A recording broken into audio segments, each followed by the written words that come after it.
On today's episode, it's boat job day. I've got a brand new water tank to install, but due to lack of parts, I have to turn to 3D printing again to make myself some new ones.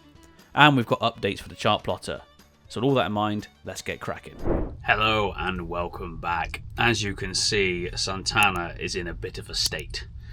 That's because, if you've been following a few of the videos, this happened recently. Oh, it's a complete tear.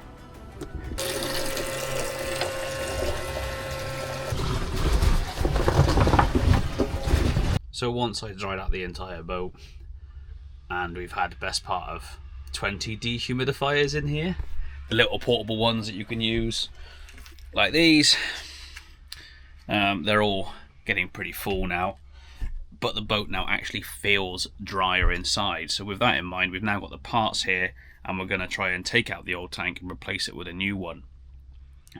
Should go simply. It's a simple case of just changing out two fittings, although I have noticed that the new tank has got a different size fitting to what the old tank did, of course, so we're hoping that a quick trip to the chandlery will be able to repair or find the right parts for that. So let's remove the old tank and get cracking. First things first, we've got to clear some space. Everything from that bow cabin is now out on the boat. It's been out on the deck, it's been out here drying out. We've got the cruising chute, we've got all of the cushions and stuff. They're all everywhere around here. So we'll clear all that out of the way, and then we'll be able to start work.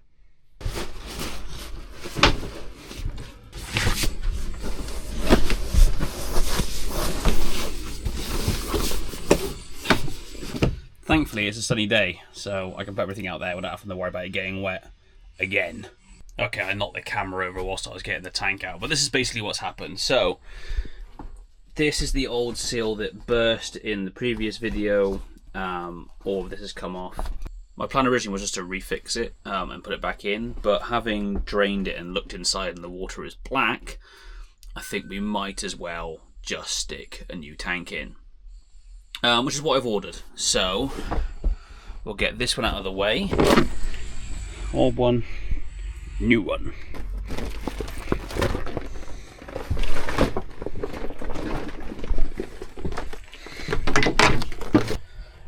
Now the new one is sizably bigger. I'm not sure it's going to make much difference because all I'm going to do is just not fill it up as much. But it does come with these different fittings on. But I did notice when I took the old tank off that one of them's on like a regular garden hose, which is fine, I can put that on that end. So I'm going to try and do the same on the other hose, because the main problem is this. Have a look. That is the filling pipe. It's very wide, and that's where the white bit that broke was originally attached to, and there, you can see in the light, is the small one that goes to the rest of the boat. That pipe is fine. That pipe will fit onto this, no problem, because I'll put a garden hose attachment there. This pipe, however, is way too big to fit on that. So I need to find some form of step down. If I put a garden hose on the end of that one, then maybe I can get a little funnel that will adapt from one to the other. I'm going to go to the chandlery now and see what they've got. I also need a bit of pipe for the adapter, I'd imagine. So we'll get some pipe and a few bits and see how we go from there. So we've been to the chandlery and we managed to pick up a few pipes and fittings, but unfortunately I didn't have the step down thing that I need from the infill pipe to the back. So I'm going to turn back to 3D printing again. So let's go to my office and get something designed and printed. Okay, so we're back home now in the office. Here's the part that broke. And this is the dimension that goes into the tube, into the infill tube. So we're going to take that, the measurement of the step down into the garden hose, and try and make a funnel.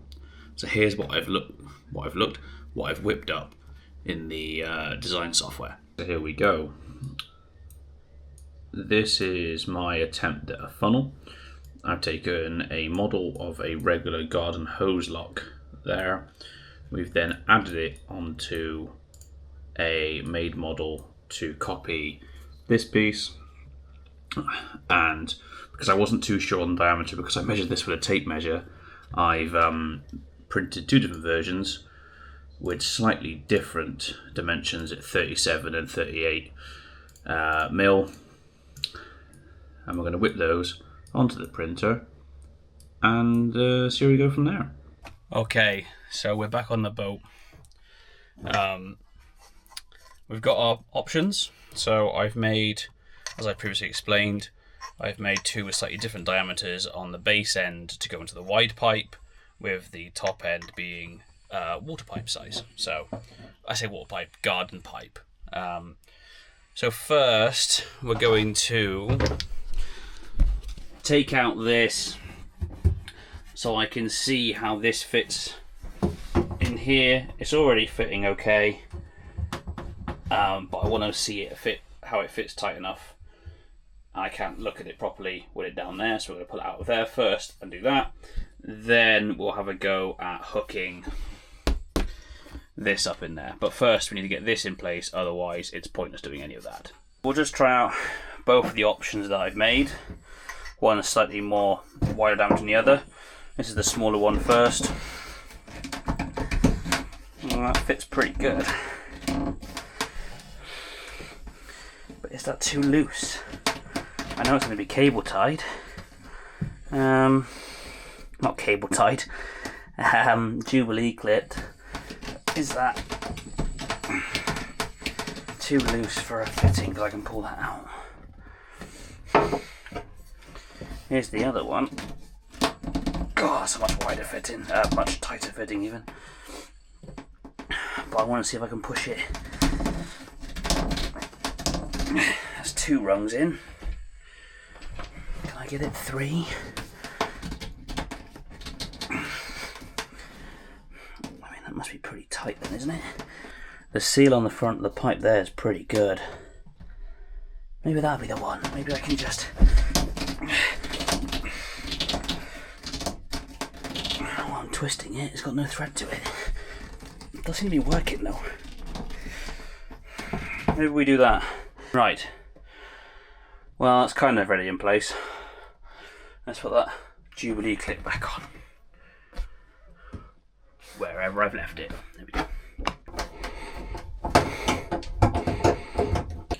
Right. That's the 3D printed piece attached. Now let's see what we can do with the rest of the bag. First things first is we need to attach the garden hose attachments to the new bag. Tank, bag, water tank, whatever. That needs new hose attachments. I found these ones at B&Q, which is quite good. They're only a couple of quid, made by Verve, whoever they are. But they're double O-ringed, which I thought was quite good. And also, they come with adapters on them. So, depending on what diameter they're being fixed to, depends on which fitting you need behind it. Now, since I've got 2 different sized fittings on this bag, I'm hoping that this covers all of them. So the first fitting at the bottom, make sure it's got a washer in the bottom. Yeah, it has. It's just a simple 1/2 inch garden hose fitting. So that's simple enough. The one at the top though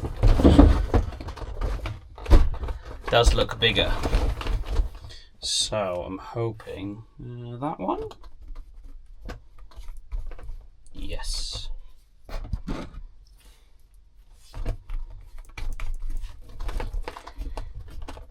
Perfect. Right, so that's going to do that, which means the second one. Oh.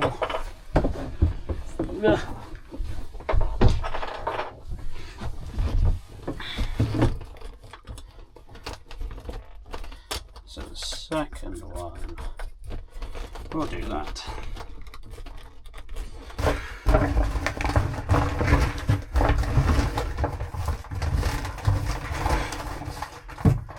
With the garden hose attachments now in place, I could start trying to put the tank back together. I began by doing the easy pipe, which is the feed into the boat itself. This is just a normal attachment straight onto the garden hose connector or the hose lock connector, Jubilee clipped round the O-ring.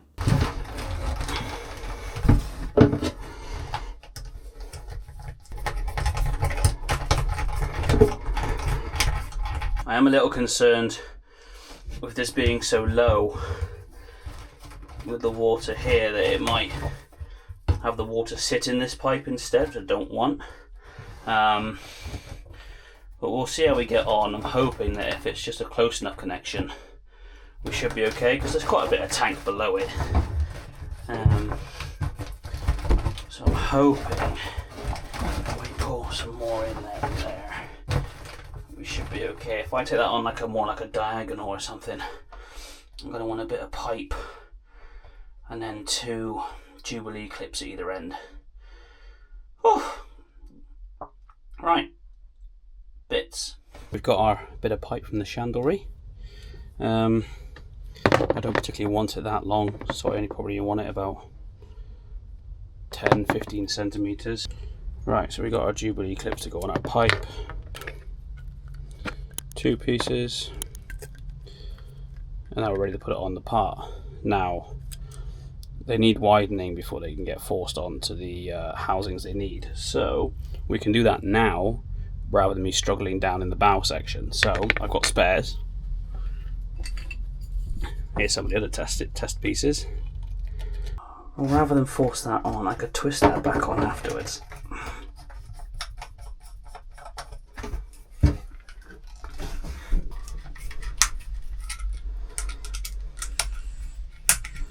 Right, so that's the first piece attached. We'll screw that back on, and then we'll try and force this end over the 3D printed part. Should have done it the other way around. Should have done it the other way around. Never mind.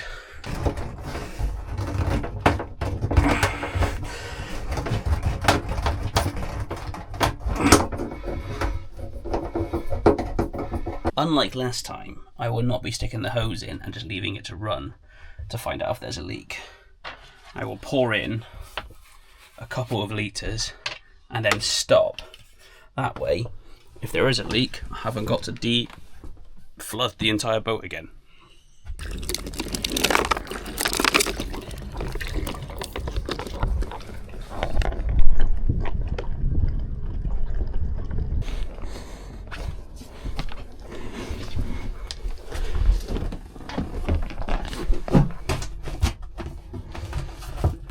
There's nothing wet around there.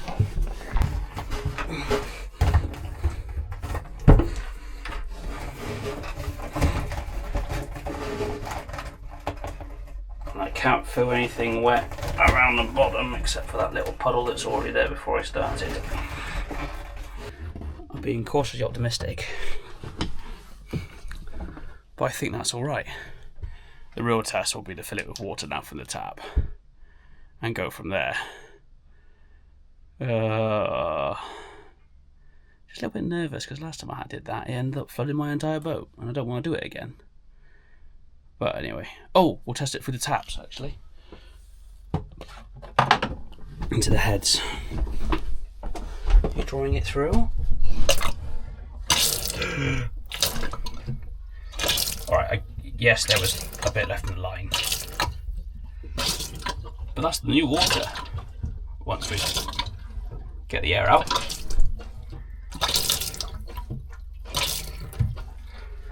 Success. Okay.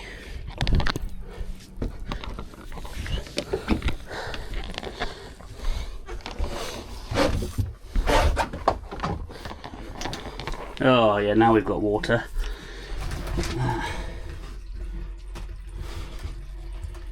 No drips.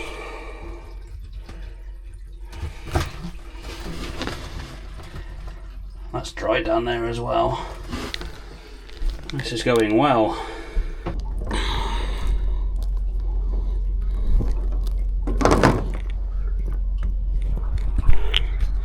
I am not a fan of this pipe.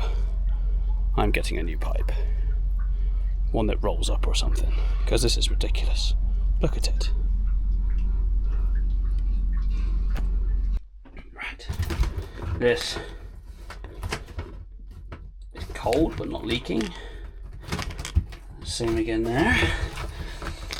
And at the bottom, I'm still slightly annoyed there's a bit of water left at the bottom from when I changed it over.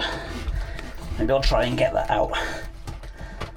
But at the bottom of the bag, No, that's not leaking, that's all dry.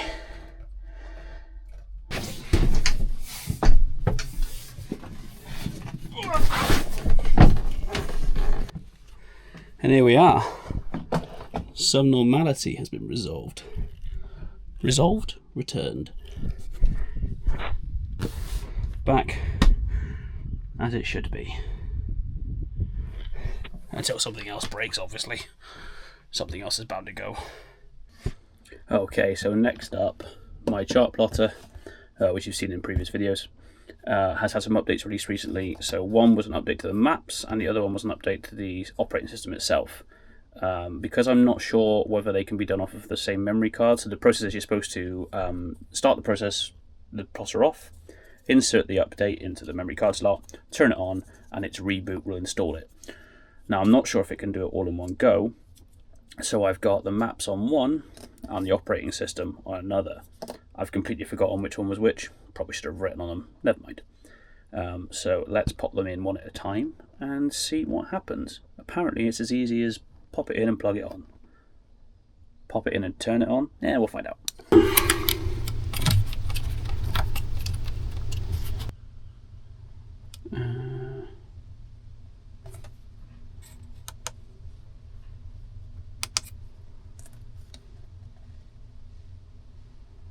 It does say it's the same version, but just double check.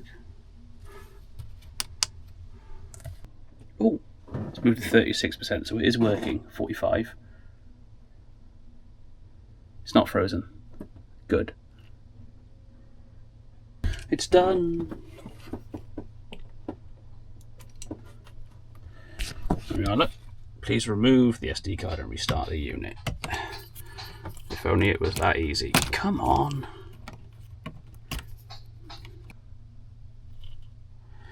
Cool.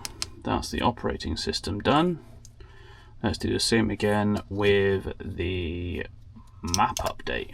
Ah, that must have been the map updates. Okay, so this is the firmware update. We need to update this. Update.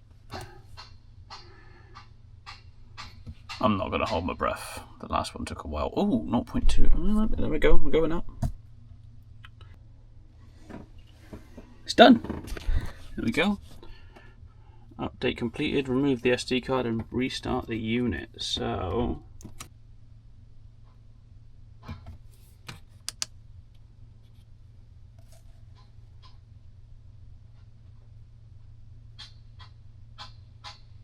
cool.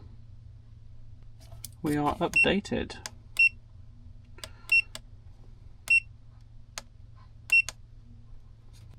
Perfect. So now the chart plot is updated as well with new maps.